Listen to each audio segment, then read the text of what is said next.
এক দল গেল আর এক দল আসলো, যাদের মাধ্যমে আসলো এখন কিন্তু মানুষ ওইগুলো ভুলে গেছে, যে কে কি করেছে, কার অবদান কি, এগুলো কিন্তু মানুষ ভুলে গেছে। এখন মানুষ সবাই নিজের পেটের ধান্দা করতেছে, সবাই নিজের চিন্তা করতেছে। অথচ এই ক্ষমতা দিয়েছেন যিনি, তিনি কে? স্থিরতা যিনি দিয়েছেন তিনি কে? আল্লাহ। তাহলে দল আপনি যেটাই করেন সবাই আমরা ভাই ভাইয়ের মতো থাকবো, এটা ছিল আমাদের উচিত, ঠিক কিনা? মারামারি হাঙ্গা দাঙ্গামা আমরা করব না। কিন্তু কেন হচ্ছে? ওই জামানাতেও এরকম হয়েছিল।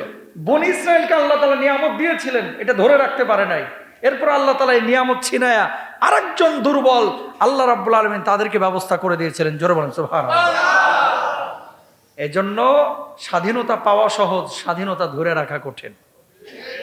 কথা বলেন ঠিক কিনা? নিয়ামত পাওয়া সহজ, কিন্তু নিয়ামত ধরে রাখা এটা কঠিন। বনি ইসরাইল যখন ধরে রাখতে পারে নাই, আল্লাহ রাব্বুল আলামিন তখন কি করেছেন? মুসা আলাইহিস সালাতু ওয়াস সালামকে প্রতিনিধি পাঠিয়েছেন, যে এই ফেরাউনের সামনে হক কথা বলার মতো একজন লোক দরকার, যে এই পৃথিবীতে ফেরাউনকে সাইজ করতে পারে, সেটা হচ্ছে আমার মুসা। আল্লাহ তাআলা মুসাকে রাসূল হিসেবে পাঠিয়েছেন। জোরে বলেন সুবহানাল্লাহ। সুতরাং ক্ষমতায় জামাত থাকুক, বিএনপি থাকুক, জাতীয় পার্টি থাকুক, যদি মনে করে যে এটাই আমার কিয়ামত পর্যন্ত থাকবে, এটা ভুল। সময় পরিবর্তন হবে, ক্ষমতা পরিবর্তন হবে, আল্লাহর সাথে গাদ্দারি বেঈমানি করা যাবে না। এই স্বাধীনতার সুফল ভোগ করতে হলে কৃতজ্ঞ হৃদয় থাকা লাগবে, না হলে আল্লাহ তাআলা কি করবে? নিয়ে আরেকজনকে দিয়ে দিবে। এই জন্য আল্লাহ রাব্বুল আলামিন কি বলছেন? ইন্নাল্লাহা লা ইউগাইয়িরু মা বিকওমিন হাত্তা ইউগাইয়িরু মা বিআনফুসিহিম। কোন জাতি যতক্ষণ পর্যন্ত নিজে পরিবর্তন না হবে, আল্লাহ রাব্বুল আলামিন ওই জাতির ভাগ্যের পরিবর্তন করে না। জোরে বলেন সুবহানাল্লাহ। খেয়াল করেন, ঘুষ খাওয়া ভালো না খারাপ? খারাপ না ভালো? সুদ, চাঁদাবাজি খারাপ। আপনি বলছেন খারাপ, আবার সুযোগ পেলে অনেকে হেউ খায়। কথা বলেন না কেন? তার মানে আপনি রাষ্ট্র পরিবর্তন করতে যাচ্ছেন, কিন্তু নিজে পরিবর্তন হচ্ছেন না। জীবনেও রাষ্ট্র পরিবর্তন হবে সহজ হিসাব। এই জন্য কোরআনুল কারীম বলছে আগে নিজে পরিবর্তন হবে। আগে তুমি নিজে পরিবর্তন হয়। আমি সুদ খাই না হুজুর, আমি ঘুষ খাই না হুজুর, আমি চাঁদাবাজি করি না হুজুর। তুই সুযোগ পাস না, লাগা করস না। বুঝেন? সুযোগ পাওয়ার পরে যে পাপ করতেছে না, সে হচ্ছে আসলে আল্লাহওয়ালা। এই যে ইংল্যান্ডে যখন আমি ছিলাম, এই যে বারগুলো ওপেন, রাত্রেবেলায় নর্তকীরা নাচে, ওপেন মদ খায়, ওইসব দেশ তো কোনো ধরা বাধা নাই। আপনি বুড়া হন আর যুবক হন, চাইলেই যাইতে পারেন, কোনো সমস্যা নাই। কই এটা পেটের যেমন ভাতের অধিকার আছে, ওই আকাম কুকামেরও এটা শারীরিক অধিকার আছে। না নাউজুবিল্লাহ আজকে বলেন না, শনিবারে আসরের পরে বললেন, তো জোরে বলেন না নাউজুবিল্লাহ। বুঝলেন তো? পাপের পরিবেশে থেকে যদি আমি পাপ না করি, আমি করি নাই, তার মানে আমি ভালো কাজ করেছি। আসলে আমি আল্লাহওয়ালা, নিজেকে বলতেছি না। যারা করে না তারা আল্লাহওয়ালা। আপনি যদি না করেন আপনি আল্লাহওয়ালা। আর আপনি সুযোগ পাচ্ছেন না, আপনি বলছেন যে আমি এই সমস্ত পাপ টাপ করি না। আসলে সুযোগ পান না, পাইলে দেখা যাবে আপনি কত বড় ডাবল হাজি। এজন্য ভাই নিজের হৃদয়টাকে আগে পরিবর্তন করতে হবে, আগে নিজেকে পরিবর্তন করতে হবে, তারপরে নেতাকে পরিবর্তন করতে হবে, রাষ্ট্রকে পরিবর্তন করতে হবে। সবাই আজকে বাংলাদেশে দেখেন আরেকজনকে পরিবর্তন করতে চায়, কিন্তু নিজে পরিবর্তন হয় না।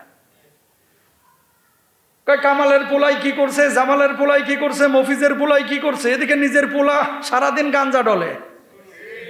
কথা বলেন না কেন? ওদের পোলা কি করছে আর নিজের পোলার খবর নাই। না, ইসলাম এটা বলে না। আগে নিজে ঠিক করেন, কু আনফুসাকুম ওয়া আহলিকুম নারা। নিজের ঘর ঠিক করে আরেকজন ফিকির করেন।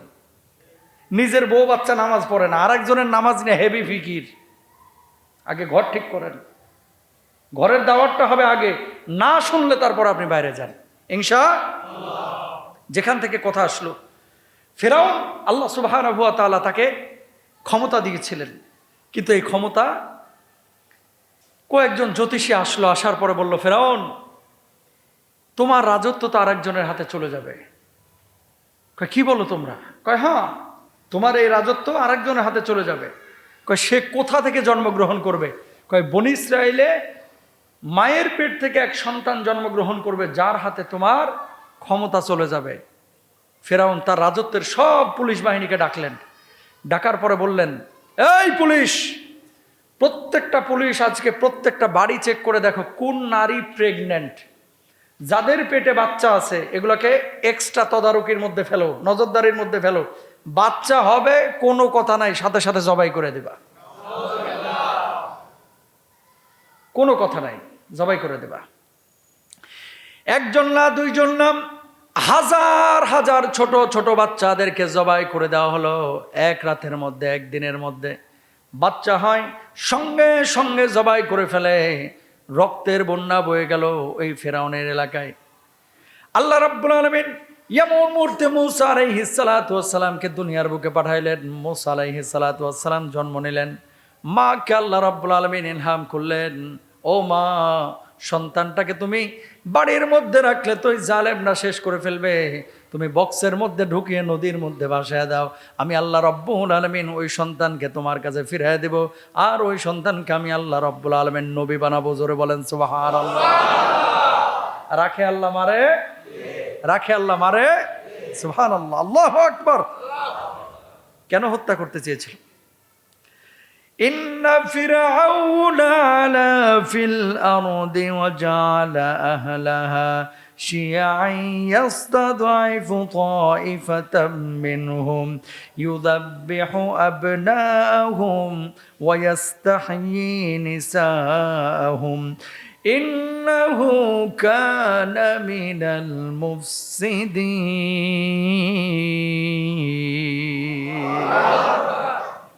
পৃথিবীতে অহংকারী হয়েছিল ফেরাউন। সে অধিবাসীদের বিভিন্ন দলে বিভক্ত করেছিল, তাদের এক দলকে দুর্বল করে রেখেছিল। সে তাদের ছেলে সন্তানদের হত্যা করত, মেয়েদেরকে জীবিত রাখত। কত বড় বদমাইশ! ওই যে বলেছে রাজত্ব চলে যাবে একজন ছেলের হাতে, এই জন্য ছেলে হলে জবাই করে দেয়, মেয়ে হলে ছেড়ে দেয়। জোরে বলেন নাউযুবিল্লাহ। এরপর আল্লাহ রাব্বুল আলামিন কি সিদ্ধান্ত নিলেন? কোন জাতি যখন বিপদগ্রস্ত হয়, দুর্বল হয়ে যায়, আল্লাহ রাব্বুল আলামিন সেই জাতির মধ্যে একটা শ্রেণী তৈরি করে দেন যারা ওই দুর্বলদেরকে রক্ষা করে। 5ই আগস্টের আগে 15-16 বছর কোনো জাতি বাংলাদেশে ছিল, কিন্তু দাঁড়ানোর সাহস পায়নি। জেনজি গ্রুপকে আল্লাহ রাব্বুল আলামিন দাঁড় করাইয়া এই বাংলার জমিনটাকে আল্লাহ রাব্বুল আলামিন স্বাধীনতার নতুন স্বাদ আস্বাদন করাইছেন। সুবহানাল্লাহ। উদাহরণ নেন, যখনই কোনো জাতির মধ্যে অহংকারী তাকাব্বুরি কোনো মানুষ লিডার চলে আসে, আল্লাহ রাব্বুল আলামিন ওই জাতির মধ্যে থেকে, দুর্বলদের মধ্যে থেকে একজন বা একাধিক সবল মানুষ তৈরি করে দেন। সুবহানাল্লাহ। ওই যে ফেরাউন জবাই দেওয়া শুরু করলো, আল্লাহ তাআলা কারে নির্ধারণ করলেন? জোরে বলেন কাকে? মূসাকে। ওই যে ইসরায়েল আঘাত করছে ফিলিস্তিনিদেরকে, আল্লাহ তাআলা ওখানেও কিন্তু এরকম শক্তিশালী মানুষ তৈরি করে দিচ্ছেন, যেই নিউজগুলা, যে মেসেজগুলো আমাদের কাছে আসে না। এরপর আল্লাহ রাব্বুল আলামিন কি বললেন? ওয়ানুরিদু আন নামুন্না আলাল্লাযীনা ইসতুদঈফু ফিল আরদ ওয়া নাজআলাহুম আইম্মাতাও ওয়া নাজআলাহুমুল ওয়ারিসিন। আল্লাহু আকবার। আমি ইচ্ছা করলাম পৃথিবীতে যাদের দুর্বল করে রাখা হয়েছিল তাদের প্রতি অনুগ্রহ করব, তাদেরকে নেতা বানাবো এবং তাদেরকেই উত্তরাধিকারী করবো। জোরে বলেন সুবহানাল্লাহ। বাচ্চা যখন মূসা জন্ম নিল, জন্ম নেওয়ার পরে নদীতে ভাসায় দিছে। ফেরাউনের স্ত্রী ছিল হচ্ছে বিবি আসিয়া। সুবহানাল্লাহ বলেন। বড় বড় ক্ষমতাধর রাষ্ট্রনায়ক অনেকে আছে, বন্ধা, বাচ্চা হয় না। এরা আতঙ্কে থাকে যে আমার রাজত্ব দেখবে ডাকে। তো বিবি আসিয়া আর ফেরাউন সাগরের তীরে একটা বাড়ি বানাইছিলেন। এরা বিকেল বেলায় কি করতেন? ওই বাড়ির মধ্যে বসে সাগরের দক্ষিণা বাতাস তারা গ্রহণ করতেন, আমোদ ফুর্তি করতেন। হঠাৎ ফেরাউন বসে বসে সাগরের দিকে তাকায় আছে, দেখতেছে যে একটা বাক্স, এটা ভেসে ভেসে চিকচিক চিকচিক করতেছে আর তাদের ওই বাড়ির দিকে আসতেছে। বিবি আসিয়া বললেন, ও ফেরাউন, ওই যে বক্সটা আসছে এটা কি? এটা তো কিছুই বোঝা যাচ্ছে না। ফেরাউন বলল, কাছে আসো। ফেরাউন ধরতে ভয় পায়, পুলিশ বাহিনীরে ডাকছে, দেখো তো বাক্সের মধ্যে কি আছে। বাক্স খুলে দেখে একটা বাচ্চা ওই ফেরাউন আর বিবি আসিয়ার দিকে তাকিয়ে আছে, আকাশের দিকে তাকিয়ে আছে, আর মুচকি মুচকি হাসছে, যেন আকাশের পূর্ণিমার চাঁদ ওই বাক্সের উপরে আল্লাহ রাব্বুল আলামিন রেখে দিয়েছেন। জোরে বলেন সুবহানাল্লাহ। হাজার হাজার বাচ্চাকে মেরে ফেললো এক রাতের মধ্যে, অথচ আল্লাহ রাব্বুল আলামিন এই বাচ্চাকে রক্ষা করে যে মারার জন্য আদেশ করছে এর হাতের কাছে রেখে দিচ্ছে। আল্লাহু আকবার বলেন। এখন আপনারা মনে করবেন যে যারে খুঁজতেছে, যারে খোঁজার জন্য এই হাজার হাজার বাচ্চা মারলো, এরা কি রাখবে? এরা তো মেরেই ফেলবে। ফেরাউন বলতেছে, এই আসিয়া কথা কইস না, এই এডারই মনে হয় কেউ ভাষায় দিছে ওই আমার মায়ের বয়ে। তখন বিবি আসিয়া বলছে, না না না না, আপনার ভুল হতে পারে, আপনার ভুল হতে পারে ফেরাউন, আপনি যে বন্দা বাচ্চা আনতে পারেন নাই, এই জন্য হয়তো উপর থেকে এই বাচ্চা আল্লাহর আপনার পাঠাইছেন। ফেরাউন বলছে, কথা খারাপ কও না, হইতেও পারে, হইতেও পারে, যেহেতু বাচ্চা আমি আনতে পারি নাই, একটা হয়তো আমার দিছে। এত বড় বদমাশ ছিল, দিনের বেলায় নিজের খোদা দাবি করতো, আর রাত্রে বেলা আকাশের দিকে তাকায় বলতো, আপনি তো খোদা, আমার একটু সুযোগ দেন না, আমার একটু সুযোগ দেন না, মানুষের সামনে যা বলবো তাই যেন আমি করতে পারি। আল্লাহর কাছে রাত্রে যায় বলতো, আর দিনের বেলায় কুফরি করতো। জোরে বলেন নাউযুবিল্লাহ। বিবি আসিয়ার এই প্রস্তাবের পরে ফেরাউন বলল, ঠিক আছে ঠিক আছে, রাষ্ট্র যেহেতু পরিচালনা করতে হবে, নিজের কোনো লোক নাই, এই বাচ্চাটারে লালন পালন করব, তারপরে বড় হবে, আমার রাষ্ট্র ক্ষমতা সে নেবে, সে রাষ্ট্রটাকে পরিচালনা করবে। বিবি আসিয়া আদর করতে লাগলো, বাচ্চা কান্না করে, বাচ্চা কান্না করে, কান্না থামায় না। বাড়িতে নিয়ে যাওয়ার পরে দুধ গ্রহণ করছে না, ধাত্রীদেরকে ডাকা হলো, যারা দুধ পান করায়, দুধ পান করার রোগে উঠছে না। তখন ওই মুহূর্তে একজন নারী ঘোষণা করলো, আমাদেরকে সুযোগ দেওয়া হোক, এই এলাকার মধ্যে অনেক ধাত্রী আছে যাদের দুধ পান করানোর এক্সপিরিয়েন্স আছে। কই কে আছে?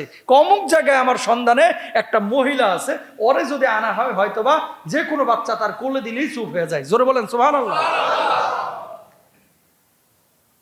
8টা 10টা 15টা 20টা যাদের বাচ্চা মেরে ফেলাইছে, ওগুলোরা ধরে নিয়েছে দুধ খাওয়া, দুধ আর খায় না, কারোর দুধ খাচ্ছে না। ওই যে সন্ধান দিয়েছে একজন মহিলা আছে যার কোলে গেলেই বাচ্চারা দুধ খায়, চুপ হয়ে যায়, সেটাকে আল্লাহ যে ঘোষণা করেছিল, এই মুসার মা বাচ্চাটা ভাষায় দে, আমি আল্লাহ রাব্বুল আলামিন এই বাচ্চাকে আবার তোমার হাতে তুলে দেব, আবার আমি আল্লাহ রাব্বুল আলামিন এই বাচ্চার মা তোমার কোলেই লালন পালন করাবো। সুবহানাল্লাহ। তালাশ করতে করতে নিয়ে আসা হয়েছে মুসা আলাইহিস সালাতু ওয়াস সালামের মাকে। নিয়ে আসার পরে বাচ্চাকে দূর থেকে, মানে ওই যে দেখবেন ছোট বাচ্চারা মাকে দূর থেকে দেখলে কুদ্দায় এরকম, তো বাচ্চাকে কোলেই নেয় নাই, দূর থেকে দেখে মায়ের ঘ্রাণ পেয়ে গেছে। বাচ্চাকে ওই ধাত্রী মানে মুসা নবীর মা, সে তো আর বলে নাই যে এটা আমারই বাচ্চা। বাচ্চাকে দেখার সঙ্গে সঙ্গে মার কলিজাটা শীতল হয়ে গেছে, এটা তো আমারই বাচ্চা, কিন্তু যদি আমি প্রকাশ করি তাহলে আমার বাচ্চাকে তো হত্যা করে ফেলবে। উনি বলছে, ঠিক আছে দেন, আমি চেষ্টা করে দেখি। মুসাকে কোলের মধ্যে নিচ্ছে, মুসা এবার এমনভাবে খাওয়া শুরু করছে, মা পেয়ে গেছে না, কলিজার সাথে কলিজা মিলে মুসা এই কোল থেকে নামতেও চায় না, নড়তেও চায় না, কান্নাকাটি সব বন্ধ, এবার খালি খাওয়ার মায়ের মুখের দিকে তাকানো। জোরে বলেন সুবহানাল্লাহ। বিবি আসিয়া বলতেছে, এতক্ষণে না ভালো ধাত্রী পাইলাম। ফেরাউন বলতেছে, তোর বাড়িতে আর যাবি না, এখন থেকে আমার রাজপ্রাসাদে থাকবি, আর আমার বাচ্চাটারে পালবি। আমার বাচ্চা? কার বাচ্চা? আমার বাচ্চা। এর বলে বাচ্চা, বদমাশ কোনানের। যাই হোক, আল্লাহ রাব্বুল আলামিন দেখেন, রাখে আল্লাহ মারে, রাখে আল্লাহ মারে কে? সুবহানাল্লাহ বলেন। মুসা আলাইহিস সালাতু ওয়াস সালামকে ফেরাউন বাইরে থেকে এসে কোলে নিয়ে নাড়তেছে। ধাত্রীর কোলে গেলে কান্দে না, বিবি আসিয়ার কোলে গেলে কান্দে না, কিন্তু এই বাটপারের কোলে গেলে খালি কান্দে। কার কোলে? ফেরাউনের কোলে খালি কান্দে। তো ফেরাউন এইভাবে নিয়ে দোলাইতে দোলাইতে দিয়েছে ঠাস করে থাপড়া বসায় ফেরাউনের গালের উপরে। থাপ্পড় যখন বসায় দিছে, দৌড়ে এসে বিবি আসিয়ার বলতেছে, এই আসিয়া দেখ দেখ দেখ, বলছিলাম না এটাই আমার রাষ্ট্র দখল করবে, এই যে দেখ আমার মারছে। কয় ছোট বাচ্চা, এটা বুঝে নাই। কয় না, এর আমি হত্যা করবই করব। কয় তাহলে পরীক্ষা হয়ে যাক। কি বললি তুই? এই আসিয়া কি বললি? কয় ও ছোট মানুষ, বুঝে নাই, এমনি থাপড়া দিছে। কয় যে থাপড়াটা দিছে, যে থাপ্পড় দিছে, এটা ছোট মানুষের থাপ্পড় না, যেন আমার গায়ের ওপরে ইটা দিয়ে বাড়ি দেওয়া হয়েছে গালের ওপরে। আল্লাহু আকবার বলেন না। কয় এটা অন্য কিছু। কয় তাহলে পরীক্ষা হয়ে যায়। কয় কি পরীক্ষা? কয় এক বাটিতে রাখেন স্বর্ণের টুকরা, আর এক বাটিতে রাখেন আগুনের টুকরা। ফেরাউন বলল তাই করবো, আমি স্বর্ণের টুকরা আর আগুনের টুকরা রাখবো। যদি আগুনের টুকরা মুখে দেয় জানবো যে তার বুঝ নাই, আর যদি সোনার টুকরা নাই জানবো যে এটাই সেই ব্যক্তি, এরা দুনিয়া থেকে বিদায় করে দেব। নিয়ে আসা হলো স্বর্ণের টুকরা আর আগুনের টুকরা। ওদিকে আল্লাহ রাব্বুল আলামিন আরশ আজিম থেকে জিবরিল আমিনকে ডাক দিলেন, ও জিবরিল আমিন, আমার মূসা তো ছোট থেকেই চালাক মানুষ, আমার নবী বানাবো, ওর তো বুদ্ধি আছে, ও ঠিকই সোনার টুকরাটারে হাতের মধ্যে নিবে। যাও যাও যাও, ওর সোনার টুকরা হাতে দেওয়ার আগে আগুনের টুকরা দিয়ে মুখে তুলে দাও, যাতে ফেরাউন ওর না মারে। জোরে বলেন আল্লাহু আকবার। মূসা নবী দেখেন সামনে রাখার পরে ওই স্বর্ণের টুকরার দিকে বারবার হাতটা বাড়াচ্ছিল। ফেরাউন তো টার্গেটে ছিল, নিলেই শেষ। জিবরিল আমিন এসে মূসার হাতে আগুনের টুকরাটা তুলে দিয়েছে, মূসা ওইটা নিয়ে মুখে দিয়ে দিচ্ছে। জিব্বা তুতলা হয়ে গেছে, পুড়ে গেছিল জিব্বাটা। সুবহানাল্লাহ বলেন। এবার ফেরাউন বিশ্বাস করছে যে আসলেই তো এটা ছোট মানুষ, বুঝতে পারে নাই। আল্লাহ রাব্বুল আলামিন মূসা নবীকে এইভাবে রক্ষা করেছেন। জোরে বলেন আল্লাহু আকবার। আল্লাহ রাব্বুল আলামিন এই মূসা আলাইহিস সালাতু ওয়াস সালামকে ফিরআউনের বাড়িতে লালন পালন করানোর ব্যবস্থা করলেন। মূসা আলাইহিস সালাতু ওয়াস সালাম তার মায়ের কাছে লালিত পালিত হলো। মূসা নবী বড় হচ্ছেন। এবার হযরত মূসা আলাইহিস সালাতু ওয়াস সালাম যখন তিনি যুবক বয়সে উপনীত হলেন, এমন মুহূর্তে একদিন বাজারে যাওয়ার পরে দেখতে পেলেন একজন কিপ্তি এবং একজন বনী ইসরায়েল মারামারি করতেছে, ঝগড়া করতেছে। মূসা নবী এমন একটা থাপ্পড় দিয়েছে, ওই ব্যক্তি মারা গিয়েছে। ফেরাউনের দরবারে খবর চলে গেল, যেই ব্যক্তিকে তুমি লালন পালন করেছো ওই ব্যক্তির মোটিভ ভালো লাগছে না, সেই ব্যক্তিকে দেখতে ভালো লাগে না, সে তো একজন যুবককে হত্যা করে ফেলেছে। ফেরাউন বলছে আর তাকে ছাড় দেওয়া হবে না, এবার তাকে কাঠগড়ায় দাঁড় করানো হবে, ফাঁসির কাস্টে ঝোলানো হবে। নবী মূসা আলাইহিস সালাতু ওয়াস সালাম ওই জায়গা থেকে হিজরত করে তখন মাদায়ানে চলে গেলেন। 1 বছর না 2 বছর না 10টা বছর নবী মূসা আলাইহিস সালাতু ওয়াস সালাম ওই জায়গায় শুআয়ব আলাইহিস সালাতু ওয়াস সালামের অধীনে ছিলেন। জোরে বলেন সুবহানাল্লাহ। কিপ্তি আর বনী ইসরায়েল মারামারি করতেছিল। মূসা আলাইহিস সালাতু ওয়াস সালাম ছুটাইতে গেছে, উনি আবার অন্যায় সহ্য করতে পারতেন না, একবার ঠাটায় এক কইসা থাপ্পড় বসায় দিতেন জারে তারে। মূসা আলাইহিস সালাতু ওয়াস সালাম খুব রাগী মানুষ ছিলেন। তো যখন ওই যে ঝগড়া করতেছিল তাদের একজনকে মেরে ফেলেছেন, ফেরাউন এবার শাস্তি দেওয়ার জন্য মূসাকে খুঁজছিলেন। মূসা আলাইহিস সালাতু ওয়াস সালাম তিনি হিজরত করে মাদায়ানে চলে গেলেন। দেখেন মাদায়ানে যাওয়ার পরে দেখতে পেলেন শুআয়ব আলাইহিস সালাতু ওয়াস সালামের 2 মেয়ে কূপে, সে সময় কিন্তু সবাই ছাগল গরু উট চড়াইতো। তো বিকেলবেলায় যখন পশু চড়ানো শেষে উটকে পানি পান করানো লাগবে, বা ছাগলকে পানি পান করানো লাগবে, বা দুম্বাকে পানি পান করানো লাগবে, যখন মেয়ে 2টা আসতো, এরা তো একটু সাবলীল ছিল, সহজ সরল ছিল। শুআয়ব নবীর 2 মেয়ে কূপের ধারা এসে দাঁড়ায় আছে, যুবকদের ভিড়। আর মূসা নবী তখন হিজরত করে ওই কূপের কাছে পৌঁছাইছে। এটা কিন্তু 1 কিলো 2 কিলো না, 1000 কিলোমিটার দূরে মূসা নবী চলে গেছে। যাওয়ার পরে দেখলেন কিনারায় 2 জন মহিলা দাঁড়ানো। কি গো, তোমরা পানি পান করাচ্ছ না কেন তোমাদের পশুদেরকে? তখন ওই 2 যুবতী নারী জবাব দিল, আমরা যে পানি পান করাবো ওই যুবকদের ভিড়ের কারণে আমরা কুলাইতেই পারি না, এই জন্য সবাই পানি খাওয়ায় যখন চলে যায় আমরা ধীর স্থিরভাবে যায় পানি পান করাই।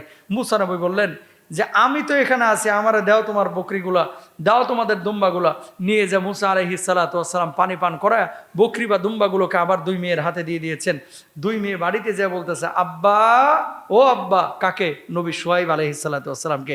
আজকে এই কূপের ধারে এমন একজন যুবককে দেখলাম, আমার বিশ্বাস এই যুবক এখানকার না, এর চাইতে ভালো কোনো যুবক এই এলাকায় হতে পারে না। সুবহানাল্লাহ। কে? ওই 2 কন্যা বলতেছে। মূসা আলাইহিস সালাতু ওয়াস সালাম যখন এই 2 কন্যা শুআয়ব আলাইহিস সালাতু ওয়াস সালামকে এইভাবে ঘোষণা করে দেওয়া হলো, এমন যুবক এলাকায় এসেছে যার মতো আগে কাউকে আমরা দেখি নাই। আল্লাহ রাব্বুল আলামিন শুআয়ব আলাইহিস সালাতু ওয়াস সালামের অন্তরে ইলহাম করে দিলেন যে যদি এরকমই হয়ে থাকে, মেয়ে আমার পছন্দ করেছে, তার মানে ওই যুবককে মুসা আলাইহিস সালাতু ওয়াস সালামকে ডেকে নিয়ে আসা হলো। ওই মেয়ে দুইজন যে ডাকলেন যে আমার আব্বা আপনারা তলব করেছেন। মুসা নবী এবার আসলেন, আসার পরে শোয়েব নবী বলছেন, এই যুবক তুমি কোথা থেকে এসেছো? আমি অমুক এরিয়া থেকে এসেছি মিশরে। শোয়েব আলাইহিস সালাতু ওয়াস সালাম তখন জবাব দিলেন, আমার দুই কন্যাকে কি তুমি বিয়ে করতে রাজি আছো? যদি বিয়ে করতে রাজি থাকো তাহলে 1 বছর না, মোহরানা স্বরূপ 8 বছর আমার বাড়িতে রাখালি করতে হবে। জোরে বলেন সুবহানাল্লাহ। মোহরানা হচ্ছে 8 বছর আমার বাড়িতে রাখালি করা। কার বাড়িতে? শোয়েব নবীর বাড়িতে। রাখালি করবে কে? মুসা নবী। জোরে বলেন সুবহানাল্লাহ। আর 2-1 বছর যদি বাড়ায় দাও সমস্যা নাই, দিতে পারো। আর 2-1 বছর যদি বাড়ায় দিতে চাও তাহলে দিতে পারো। মানে কয় বছর? ওনার টার্গেট হচ্ছে 10 বছর। আমাদের দেশে মোহরানা হয় 10 বছর। কোনো বাপ যদি বলে যে আমার বাড়িতে ঘর জামাই থেকে কাজ করতে হবে, আমার দোকানটা সামলাইতে হবে, ব্যবসা সামলাইতে হবে 5-7 বছর, বিয়ে দরকার নাই শ্বশুর, আপনার ঘরে আপনার মেয়ের এনে আপনি লালন পালন করেন, কেউ বিয়ে করতে চাইবে না, ঠিক কিনা? শোয়েব আলাইহিস সালাতু ওয়াস সালাম এমন দিনদার মানুষ ছিলেন। হচ্ছে এই 2 কন্যা, পুরুষরা পানি পান করাচ্ছে, এই জন্য তিনি পানি পান করাইতে যাচ্ছেন না, কিনারায় দাঁড়ায় ছিলেন। মুসা নবী পানি পান করাইছেন। এই জন্য এখান থেকে শিক্ষা আছে কিন্তু, যখন দেখবেন যে কোনো নারী বিপদে পড়ে গেছে রাস্তাঘাটে, বাসের মধ্যে যখন আপনারা চলেন, দেখবেন যে অনেক প্রেগনেন্ট মহিলা দাঁড়ায় আছে, অনেক মুরব্বী মহিলা দাঁড়ায় আছে। আপনারা অনেক সময় খিচ মেরে বসে থাকেন, অনেকে দাঁড়াইতেও চান না। কেন এগুলো করেন? মেট্রো রেলে ওঠার পরে অনেক মুরব্বী মহিলারা দাঁড়ায় থাকে বাচ্চা নিয়ে দাঁড়ানো কিন্তু কঠিন কাজ। কথা বলেন, বাচ্চা নিয়ে দাঁড়ানো কঠিন কাজ। এই জায়গাটা উচিত আপনাকে ছাড় দেওয়া, উচিত ছেলে হিসেবে আপনাকে সহযোগিতা করা, কিন্তু আমরা এটা করি না। এটা কিন্তু একটা ম্যানার্স, এটা নবীদের আম্বিয়া আলাইহিমুস সালাতু ওয়াস সালামদের সুন্নাহ। সুবহানাল্লাহ বলেন। মুরব্বী দাঁড়ায় আছে, যুবক দাঁড়ায় যাও, দাঁড়ায় যেয়ে মুরব্বীকে বসতে দাও, এটা হচ্ছে সুন্নাহ, এটা হচ্ছে নবীদের আখলাক। আর এখনকার মোহরানার ব্যাপারে কি হয়েছে? মোহরানা মেয়ে ঠিক করে না, মোহরানা ঠিক করে মেয়ের বাপ। বিয়ের দিনই প্রথম টার্গেট এমন মোহরানা বসাবো যাতে করে জীবনও ছাড়তে না পারে। ছেলে গার্মেন্টসে চাকরি করে, বেতন পাই 17,000 টাকা, মোহরানা বসাইছে 32 লাখ। আছে না নাই? বেতন পায় 10,000, মোহরানা বসাইছে 10 লাখ। মেয়ের বাপরে জিজ্ঞেস করলে, হুজুর কখনো যেন ভেজাল করতে না পারে, তার মানে শুরুতেই আটকায় দিলাম। আপনার ইন্টেনশন যদি এরকমই হয় যে এই ছেলে পরে ভেজাল করতে পারে, এর ঘরে আপনি মেয়ে বিয়ে দিলেন কেন? এটা তো অন্যায়, ঠিক না? লা মাহরাদুন আশারা দারাহিম। এর জন্য নবীজির হাদিস কি? 10 দিরহামের নিচে কোনো মোহরানা নাই। এই বর্তমান সময়ে যদি আপনি 5,000 টাকা, 10,000 টাকা, 3,000, 4,000 টাকাও যদি আপনি মোহরানা আদায় করেন, আপনার মোহরানা কিন্তু আদায় হয়ে যাবে। তবে নবী সাল্লাল্লাহু আলাইহি ওয়াসাল্লাম মোহরানা আদায় করেছেন নিজের স্ত্রীদের ক্ষেত্রে। বাংলা টাকায় যদি এখন আপনি কনভার্ট করেন, কাউকে আল্লাহর নবী দিয়েছেন 400 দিরহাম, কাউকে দিয়েছেন 500 দিরহাম। এখন যদি আপনি পরিবর্তন করেন, এটা টাকা আসে 1,60,000 থেকে 1,80,000 টাকা, অথবা 1,90,000 টাকা। নবীজি তার স্ত্রীদেরকে এরকম মোহরানা দিয়েছেন। আম্মাজান ফাতেমাকে নবীজি সাল্লাল্লাহু আলাইহি ওয়াসাল্লাম যখন বিয়ে দিয়েছেন, তখনও এরকম মোহরানা ছিল। তাহলে নবীর সুন্নাহ কেন আমরা মানছি না? মোহরানা মোটা অঙ্কের বসায়, লাস্টে যে বাসর রাতে বউয়ের পাও ধরে মাপ চায়। মাইন্ড করেন না, এই মোহরানা আদায় না করলে সম্পর্কটা জেনাহের পর্যায়ে চলে যেতে পারে। কিন্তু অনেক মানুষ এই কাজ করে, মোহরানা ঠিক মতো আদায় করে না। খবরদার, ওয়াআতুন নিসা সাদুকাতিহিন্না নিহলা, এটা আমার কথা না, আমার আল্লাহর কথা। স্ত্রীদেরকে মোহরানা আদায় করো। যদি বউ মাফ করে দেয় তাহলে মাফ পাবেন, যদি মাফ না করে কিয়ামতের ময়দানে হকুল ইবাদ, বান্দার হক নষ্টকারী হিসেবে আল্লাহর আদালতে আপনারা দাঁড়াইতে হবে। জোরে বলেন নাউযুবিল্লাহ। খবরদার, কখনো না, এ কাজ করবেন না। শোয়েব আলাইহিস সালাতু ওয়াস সালাম 10 বছর যখন শেষ হলো, এবার আল্লাহ রাব্বুল আলামিন মুসা আলাইহিস সালাতু ওয়াস সালামকে ইশারা করলেন, এই মুসা, আর কত থাকবা? এবার তুমি ফিরআউনের কাছে চলে যাও। কোথায়? ফিরআউনের কাছে। আল্লাহ রাব্বুল আলামিন বললেন মুসা আলাইহিস সালাতু ওয়াস সালামকে, ও মুসা, চলে যাও ফিরআউনের কাছে। হাল আতাকা হাদিসু মুসা إذ رأى نارا فقال لأهلهم كثوا إني آنست نارا لعلي آتيكم منها بقبس أو أجد على النار هدى الله أكبر আপনার কাছে কি মূসার ঘটনা পৌঁছাইছে যখন তিনি একটি আগুন দেখলেন পরিবারকে বললেন তোমরা অপেক্ষা করো আমি আগুন দেখেছি হয়তো সেখান থেকে তোমাদের জন্য আগুনের কিছু শিক্ষা নিয়ে আসতে পারবো অথবা সেখানে পথের সন্ধান পাবো আল্লাহ রাব্বুল আলামিন ইশারা করলেন মূসা যাও চলে যাও তোমার মাতৃভূমিতে মূসা আলাইহিস সালাতু ওয়াস সালাম শুআয়ব আলাইহিস সালাতু ওয়াস সালামের কন্যা নিয়ে যখন আবার মিশরের দিকে ফিরছিলেন তুরে সিনা ওই যে তুর পর্বত ওই তুর পর্বতের ওখানে আসলেন যখন আসার পরে দেখতে পাইলেন একটা আগুন জ্বল করতেছে রাত্রিবেলায় সবাই ভয় পেয়ে গেল মূসা আলাইহিস সালাতু ওয়াস সালাম বললেন ভয় পাও না ওই আগুন থেকে হয়তোবা আমরা পথের দিশা পাবো অথবা ওই আগুন থেকে কিছু আগুন নিয়ে আমরা সামনে পথ চলবো আলো দেখবো জোরে বলেন আলহামদুলিল্লাহ কে বললেন মূসা আলাইহিস সালাতু ওয়াস সালাম ভয় পাও না আল্লাহ রাব্বুল আলামিন এবার কি বললেন যেমনি আগুনের কাছে মূসা আলাইহিস সালাম গেছে কোথায় ওই তুর পাহাড়ে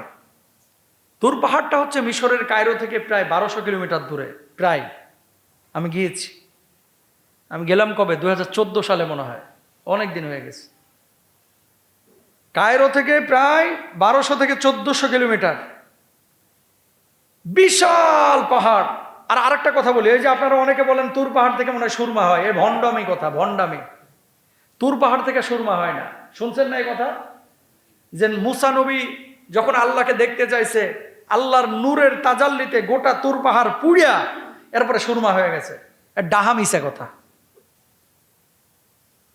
এটা অন্য কেউ বললে হয়তো আপনি এশকাল করতেন আমি তো নিজে গেছি তুর পাহাড়ের উপরে যখন সূর্যের আলো পড়ে এটা সোনালী কালার দেখা যায় মানে কিছুটা হলদেটে তো কালা কোথায় আমিও গাড়ি থেকে নামেই বুঝছেন রওনা দিয়েছি আগের দিন সন্ধ্যা 6টায় পরের দিন সকাল 8টায় পৌঁছাইছি টানা গাড়ি চলছে নামার পরেই আমি খুঁজতেছি যে সুরমা কোথায় সুরমা তো নাই সব দেখি পাথরের পাহাড় পরে একজন আরব বলতেছে যে এগুলা আসলে তোমাদের ওই উপমহাদেশে প্রচলিত ভুল সুরমা তুর পাহাড় থেকে হয় না সুরমা হচ্ছে খনিজ সম্পদ কয়লা যেমন মাটির নিচ থেকে ওঠে না সুরমাও কিন্তু মাটির নিচ থেকে ওঠে আল্লাহু আকবার তবে এর ভিতরে কিছু উপাদান আছে যেটা চোখের জন্য উপকারী যাই হোক তো তুর পাহাড়ে মূসা নবী যখন আগুন দেখলো দেখার পর আগুনের কাছে গেছে অমনি আল্লাহ রাব্বুল আলামিন ঘোষণা দিচ্ছেন ইন্নী আনা রাব্বুকা ফাখলানা আলাইক ইন্নাকা বিল ওয়াদিল মুকদ্দাসি তুয়া ওয়া আনা ইখতারতুকা ফাসতামি' লিমা ইউহা জোরে বলেন আল্লাহু আকবার আমি তোমার রব তোমার জুতা খুলে ফেলো তুমি পবিত্র উপত্যকা তুয়াতে অবস্থান করছো আমি তোমাকে মনোনীত করেছি অতএব যা ওহী করা হচ্ছে তা মনোযোগ দিয়ে শোনো ইন্নানি আনাল্লাহু লা ইলাহা ইল্লা আনা ফা'বুদনি ওয়া আকিমিস সালাতা লিযিকরি আল্লাহু আকবার আমি আল্লাহ আমি ছাড়া কোনো উপাস্য নয় অতএব তুমি আমার ইবাদত করো আমার শরণের জন্য সালাত করো কে বলছেন আল্লাহ এই যে মূসা নবীর কাছে ওহী আসা শুরু হয়ে গেল জোরে সোরে বলেন আল্লাহু আকবার এতদিন কিন্তু মূসা নবী ছিলেন না এই যে আয়াত এখন কি হয়ে গেলেন আগুনের ধারে যাওয়ার পরে আল্লাহ তাআলা ডাইরেক্ট মূসা আলাইহিস সালাতু ওয়াস সালামকে কি দিয়ে দিলেন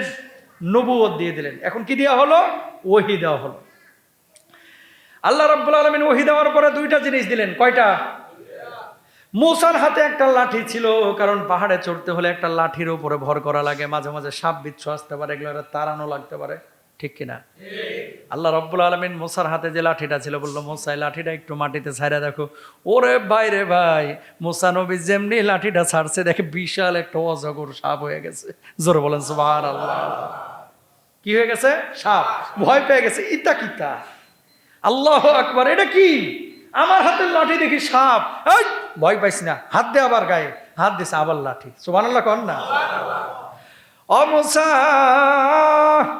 জি আল্লাহ তখন ডাইরেক্ট কিন্তু নেটওয়ার্ক ছাড়া আল্লাহর সাথে কথা বলে জোরে বলেন সুবহানাল্লাহ এই জন্য মূসা কালিমুল্লাহ মূসা কি জোরে বলেন কি নেটওয়ার্ক ছাড়া কথা কয় কার সাথে?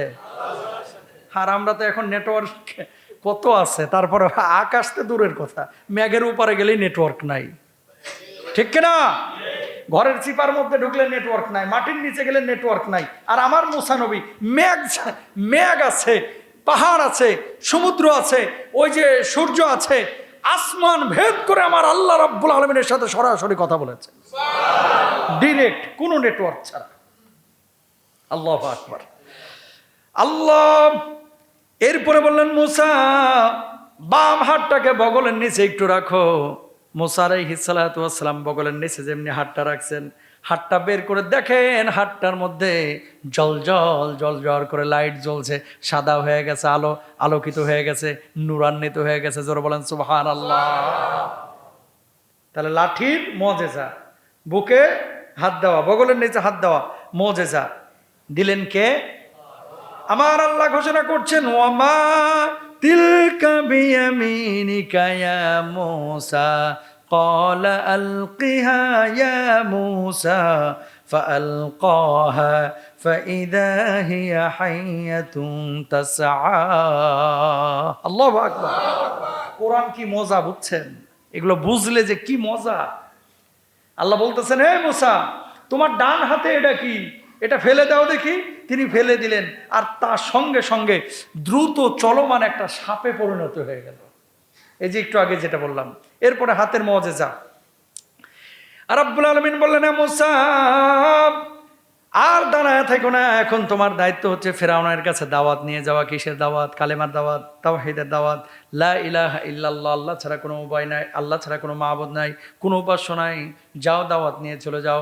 আল্লাহ আমার জিহ্বাতে একটু তোতলামি আছে, ঠিক মতো কথা বলতে পারি না, ও রাষ্ট্রনায়ক ওর সামনে সুন্দর করে উপস্থাপন না করলে খেপে যাইতে পারে। আল্লাহ আপনি আমার ছোট ভাই হারামকে আমার সঙ্গী বানায় দেন।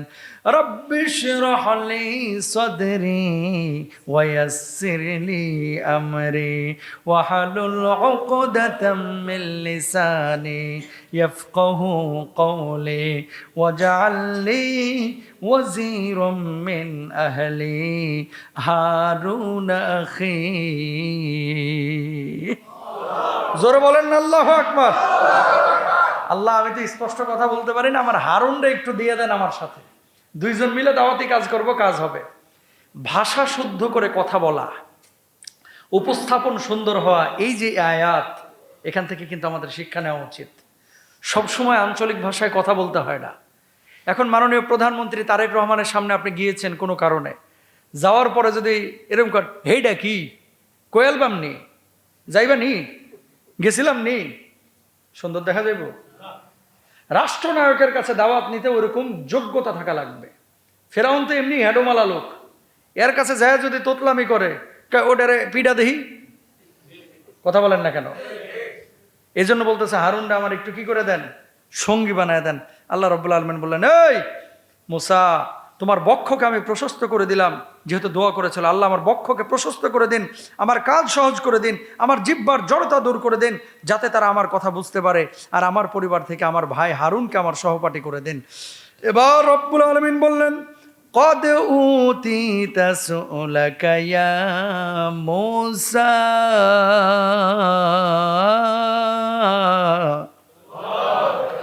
ও মুসা, যা দাবি করলা, আবেদন করলা, তোমার সব দোয়া আমি আল্লাহ কবুল করে নিলাম।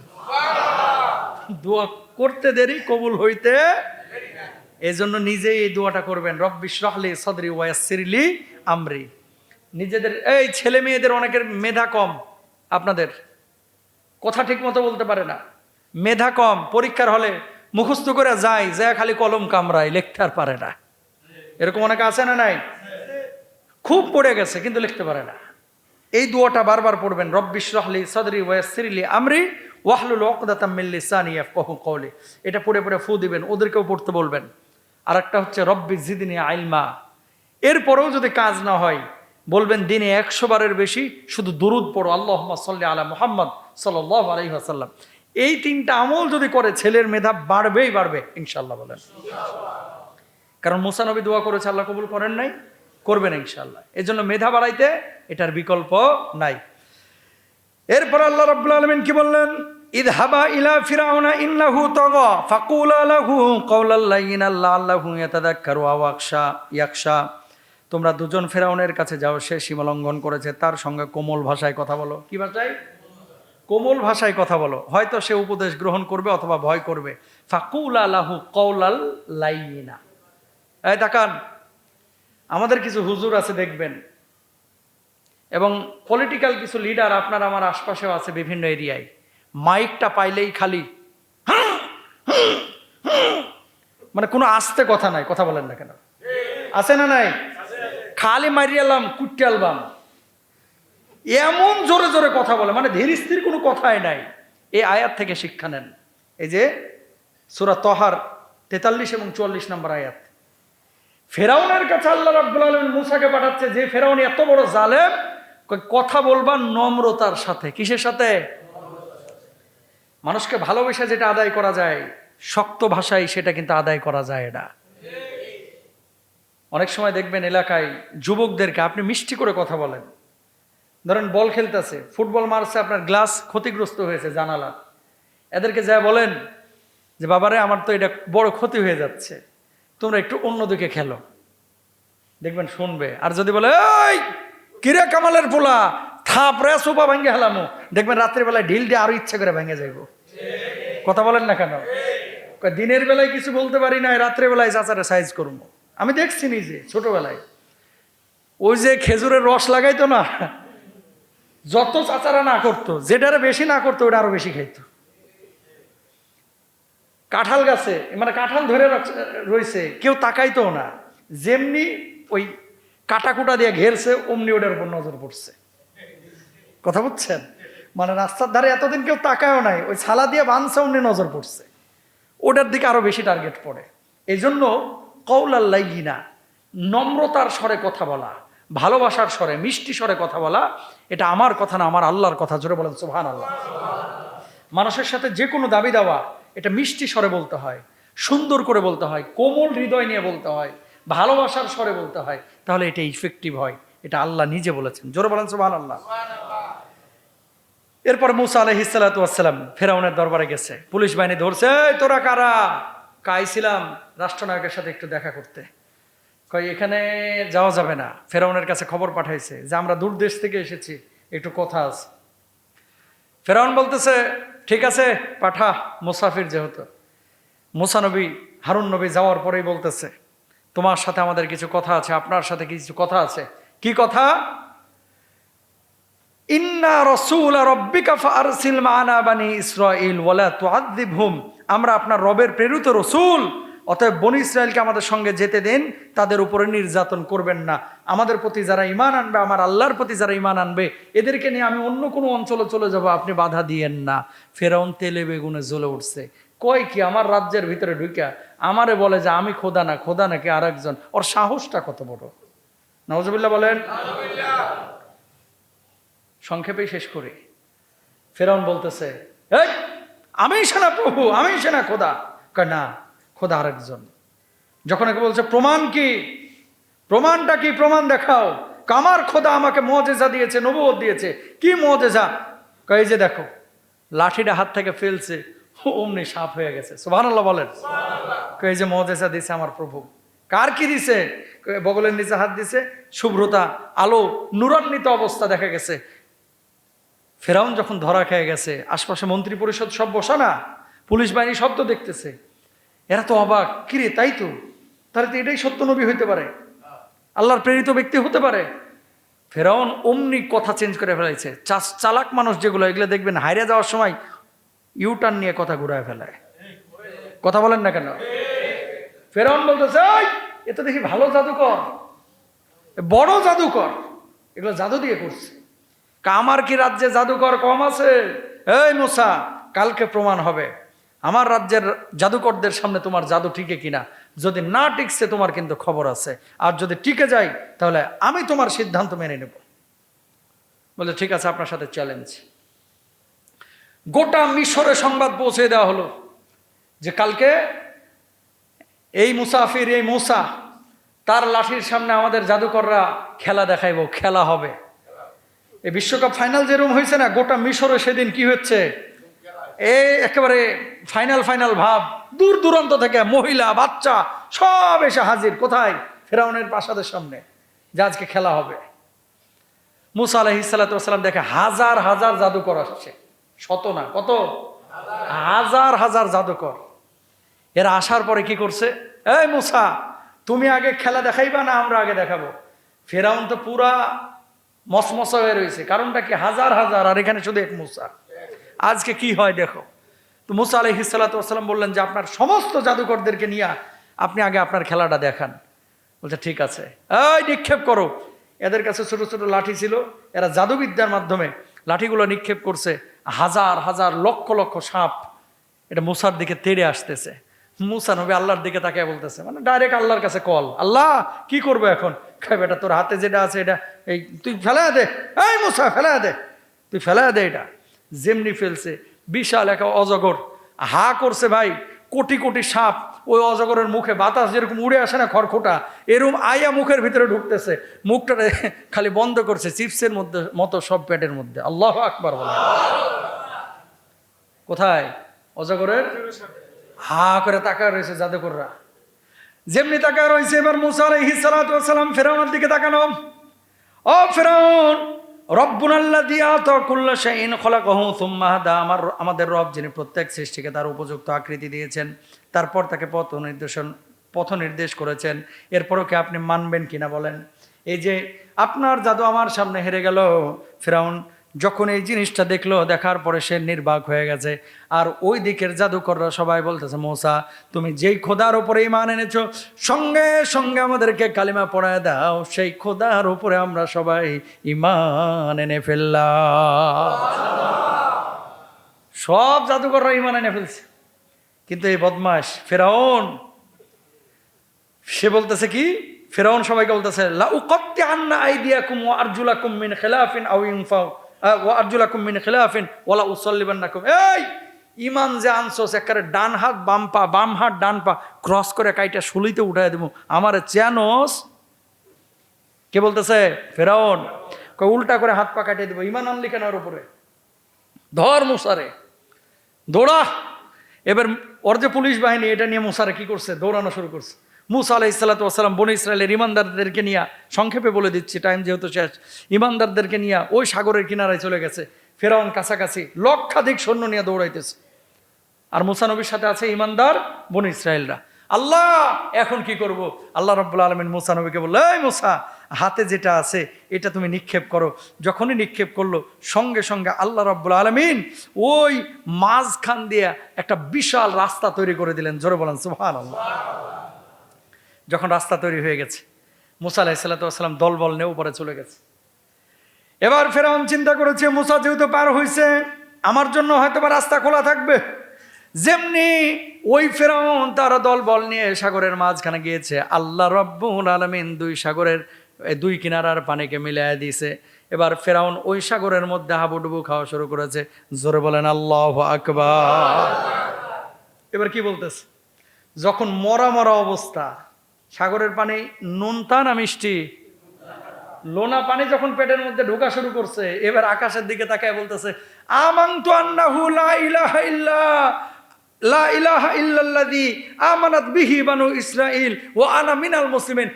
আল্লাহ, মুসা যার উপরে ঈমান আনছে, বনী ইসরাঈল যার উপরে ঈমান আনছে, আমি সেই আল্লাহর উপরে ঈমান আনলাম। ওরে বাটপার, কথা বলেন না কেন? এখন সাগরের নোনা পানি পেটের ভিতরে যখন গেছে, তখন বলতেছে এখন ঈমান আনছি। এখন ঈমান আনলে কাম হবে হাজী সাহেব? তওবা তো আগে করলেন না, রুহটা কবজ হচ্ছে, এখন বলতেছেন আস্তাগফিরুল্লাহ আস্তাগফিরুল্লাহ। রুহ কবজের সময় আস্তাগফিরুল্লাহ আল্লাহ কবুল করেন না, তওবা আগেই করতে হয়। এরপর আমার আল্লাহ কি জবাব দিল? ফেরাউন, আল আনা ওয়া ক্বাদ আসাইতা ক্বাবলু ওয়া কুনতা মিনাল মুফসিদিন। এখন ঈমান আনোস, অথচ এর আগেও তুই অবাধ্যতা করেছস, পৃথিবীতে বিপর্যয় সৃষ্টি করেছিস, এখন আমি আল্লাহর ঈমান কবুল করব? শেষ। ফেরাউনকে শেষ করে দিল। 2014-তে যখন লাশটা দেখলাম, আহা, এই আয়াতগুলো মনে পড়লো। কি অহংকার, কি তাকাব্বুরি! যুগ যুগ ধরে আল্লাহ রাব্বুল আলামিন এই জালেমকে পৃথিবীবাসীর জন্য শিক্ষাস্বরূপ রেখে দিয়েছেন। এখনো যারা জুলুম করবে মানুষের উপরে, হয়তোবা মমি করে রাখা হবে না, কবরে এদেরকে এইভাবেই লাঞ্ছিত করা হবে, শাস্তির মুখোমুখি করা হবে। ঠিক কিনা? এই জন্য মজলুম হইতে আমরা রাজি আছি, কিন্তু কখনো জালেম হতে রাজি না, হব না ইনশাআল্লাহ। আলোচনা শেষ করে দেবো 1-2 মিনিটের মধ্যে। মুসা নবী ব্যাপারে গেছে। বনী ইসরায়েলের 12টা দল ছিল। কয়টা? আরো জোরে, কয়টা? সাগরের তো পানি নোনা। ও আরেকটা কথা বলে রাখি, বাংলাদেশে একটা ভুল তথ্য প্রচলিত আছে, ফেরাউনকে নাকি নীল নদে ডুবানো হয়েছে। ডাহা মিথ্যা কথা। ফেরাউন নীল নদে ডুবে নাই, লোহিত সাগরে ডুবছে। কথা বুঝছেন? ফেরাউন নীল নদ তো আমি নিজে গেছি, নীল নদ একটা দেশকে কেন্দ্র করে প্রবাহিত হচ্ছে না, নীল নদ 26টা দেশে প্রবাহিত হচ্ছে। জোরে বলেন আল্লাহু আকবার। কয়টা দেশ? এই নীল নদকে কেন্দ্র করে কিন্তু ইউসুফ আলাইহিস সালাতু ওয়াস সালাম থেকে শুরু করে আজ পর্যন্ত নীল নদের কিনারায়, মিশরে কিন্তু বাংলাদেশে যেরকম ফসল ফলাদি হয় না, মিশরে কিন্তু সব ফসল ফলাদি হয় ভাই। আম হয়, গম হয়, চাল হয়, সব এখানে যা হয় ওখানে তাই হয়। যেখানেই মিঠা পানি পর্যাপ্ত পরিমাণে, ওই সব দেশগুলোতে কি হয়, এই নদীর পাশে সব ধরনের ফসল ফলাদি হয়। তো ফেরাউনকে মূলত নীল নদে ডুবানো হয় নাই। এবং এই যে লাশ যে আছে, এটা বিজ্ঞানীরা, এই ফেরাউনের তো পাসপোর্টও আছে, জানেন তো মনে হয়। ফ্রান্সে নিয়ে গেছিল এই ফেরাউনকে। কিসের জন্য? তার এই লাশটাকে ল্যাবে নিয়ে গবেষণা করার জন্য, কত বছর আগের। তো এখন পাসপোর্ট ছাড়া কিভাবে ঢোকানো যায়, এই জন্য এই ফেরাউনের কিন্তু পাসপোর্ট করা হয়েছিল। এটা মিশর সরকার করছিল, ফ্রান্স ওরা ভিসাও দিছিল। কি দিছিল? ভিসা। এরপরে এরা নিয়ে গেছিল ফ্রান্সে, নিয়ে যাওয়ার পরে আবার কিন্তু মিশরে ফেরত দিচ্ছে। বলার মাকসাদ হচ্ছে, সে লোহিত সাগরে মরছে, নীল নদে না। নীল নদে মারা যায় নাই ফেরাউন। তো ওই পারে 12টা দল যখন চলে গেল বনী ইসরায়েল, পিপাসা লাগছে, এই মুসা তোমার আল্লাহরে বলো পানি খাবো। কে বলতেছে? বনী ইসরায়েল 12 দল। তোমার আল্লাহরে বলো পানি খাবো। আল্লাহ রাব্বুল আলামিনকে মুসা বলতেছে, আল্লাহ এরা যে পানি চাইতেছে, এখন কোত্থেকে পানি দিব? কে হাতে লাঠি আছে না, দে বাড়ি মাটির উপরে, আমি ঝর্ণা বাইর করে দিচ্ছি। দিছে বাড়ি, দৌড়াইছে না এতক্ষণ রাস্তায়, সাগর দিয়ে কি কচ্ছপের মতো গেছে, দৌড়ায় গেছে না। তো পিপাসা লাগছে, বাড়ি দিছে, ঝর্ণা বাইর হয়েছে, মিঠা পানি। এখান থেকে তো সবাই পানি পান করতে পারে। এক দল পানি পান করতেছে, 11 দল দাঁড়ায়, কয় কি গো পানি খাইতেছ না তোমরা? তোমাকে না পিপাসা লাগছে? অগো ঝর্ণা থেকে আমরা পানি খাইতাম না। নাউজুবিল্লাহ বলবেন না? ওই যে এরকম হয় না যে চৌধুরী বাড়ির রাস্তা দিয়ে আমরা হাঁটতাম না, তালুকদার বাড়ির রাস্তা দিয়ে হাঁটবো। অগো ঝর্ণা থেকে আমরা পানি খাবো না। কয় মুসা তুমি আমাগো লাগে ঝর্ণা আনলা না কেন? অগো লাগে শুধু আনলা। কয় এটা তো একটা ঝর্ণা দিছে, সবাই মিলেমিশে পানি খায়। কয় না, আমগো লাগে আলাদা আলাদা ঝর্ণা লাগবে। আল্লাহ এ কি মুসিবতে পড়লাম। কয় জাতিটা এরকম, বনী ইসরায়েল আগেও যেরকম এরকম খাসরা ছিল, এখনো কিন্তু এরকমই। আল্লাহকে বলছে, আল্লাহ এখন কি করবো? কয় আর একটা বাড়ি মার মুসা। এবার মারছে, 12 দলের লাগে 12টা ঝর্ণা আমার আল্লাহ তাআলা তৈরি করে দিয়েছে। বনী ইসরায়েল এত অকৃতজ্ঞ, এরা পানি টানি পান করিয়া আবার যাইতেছে। যাওয়ার পরে এই প্রত্যেকটা জায়গায় এরা এরকম ভেজাল পাকাইছে। যেখানে বলা হচ্ছে মাথা নিচু করে চলো, ও মাথা উঁচু করে চলে। যদি বলা হচ্ছে যে এই জনপদে তোমরা আসো, লড়াই করো, সংগ্রাম করো, আসো এদের সাথে মিলে আমরা এই কাজ করি, ওটা করি, সেটা করি, কাকে তোমার আল্লাহ করতে পারে না, আমাদেরকে ডাকতেছো কে? নাউজুবিল্লাহ বলেন। তো যখনই এরকম কেউ কাজ করে, আল্লাহ তাআলা তাদের কি করেন? লাঞ্ছিত করেন, বঞ্চিত করেন। বনী ইসরায়েলকে আল্লাহ তাআলা মান্না ওয়া সালওয়া ডাইরেক্ট আকাশ থেকে খাবার দিয়েছিল এদেরকে, যে এটা খা আর আল্লাহর গোলামি কর। মান্না কি? মান্না হচ্ছে এক জাতীয় মিষ্টি জাতীয়, হালুয়া জাতীয় খাবার, জান্নাতি খাবার, যেটা আকাশ থেকে আল্লাহ ফেরেশতাদের মাধ্যমে ওদেরকে পাঠাইতেন, বৃষ্টির মতো পড়তো। এটা খাইয়া তারা বেঁচে থাকতো। আর সালওয়া কি? সালওয়া হচ্ছে কোকিল পাখির মতো জান্নাতি ভুনা পাখি। সুবহানাল্লাহ বলেন। এই মান্না সালওয়া খাওয়ার পরে বলতেছে, এই মুসা একই খাবার কয়দিন ভাল লাগে? কে অন্য কোনো খাবার দেওয়া যায় না? কি খাইতে চাস? কয় চাল থাকবে, ডাল থাকবে, রুটি থাকবে, আটা থাকবে, পেঁয়াজ রসুন থাকবে। এবার আল্লাহ রাগিয়ে গেছে। আল্লাহ বলতেছে, মুসা খানার আকাশ থেকে আসবে না, এবার উৎপাদন করে খা। আল্লাহু আকবার বলেন। এই তো পেঁয়াজ রসুন আবাদ শুরু হইল। এর আগে ইতিহাসবিদরা বলেন পেঁয়াজ রসুনের আবাদ নাকি হইতো না, ওই তখন থেকে শুরু হয়েছে। তো এখান থেকে কি শেখার বিষয়টা হলো, মানুষ যখন সুখে থাকে এরা ভূতে কিলায়, কথা বলেন না কেন? যখন সুখে থাকে নামাজ পড়ে না, যখন সুখে থাকে আল্লাহকে ডাকে না, যখন সুখে থাকে মসজিদে আসে না, যখন সুখে থাকে দান খয়রাত করে না, যখনই অসুখ হয়ে যায়, রোগে আক্রান্ত হয়, বাপরে বাপ মুয়াজ্জিন সাহেবের পাশে এসে দাঁড়া সবার আগে নামাজে হাজির। এই জন্য সুখেও আল্লাহকে ডাকবো, দুঃখেও ইনশা হাদা মা ইনদি ওয়াল ইলমু ইনদাল্লাহ আলাইহি তাওয়াক্কালতু ওয়া ইলাইহি উনীব ওয়া আখির দাওয়ানা আলহামদুলিল্লাহি রাব্বিল আলামিন ওয়া আসসালামু আলাইকুম ওয়া রাহমাতুল্লাহি ওয়া বারাকাতুহু।